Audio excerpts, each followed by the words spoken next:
Vande Mataram, I love my India, बाल कवि बाल शायर के बारे में हम जानकारी दे रहे हैं।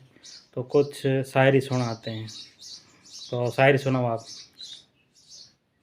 परिंदा वो नहीं होता जो उड़ान भरने के लिए उड़ता है, परिंदा वो नहीं होता जो सिर्फ उड़ान भरने के लिए उड़ता है, परिंदा वो होता है जो कामयाबी के लिए उड़ता है, परिंदा वो होता है जो कामयाबी के लिए उड़ता है। जिंदगी के हर मोड़ पर कुछ ना कुछ सीख लूँगा, जिंदगी के हर मोड़ पर कुछ ना कुछ सीख लूँगा, इतनी मेहनत करूँगा कि किस्मत के पन्ने खुद लिख दूँगा, इतनी मेहनत करूँगा कि किस्मत के पन्ने खुद लिख दूँगा।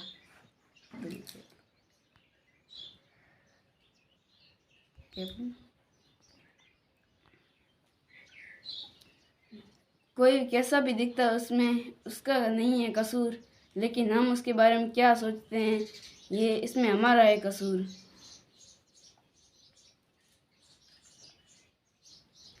क्या नाम है? बंकाराम। अच्छा, कौन स्कूल पढ़ते हो? सीनियर सेकेंडरी स्कूल तनाव।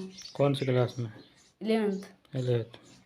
तो हम ये शायर के बारे में जानकारी दे रहे थे ओपी एंटरटेनमेंट ऑफिशियल चैनल के ऊपर। तो हमारी जानकारी कैसी लगेगी इसके बारे में कमेंट लाइक ज़रूर करें। ऐसी शायर हम बाल शायर के बारे में जानकारी दे रहे थे। Vande Mataram, I love my India.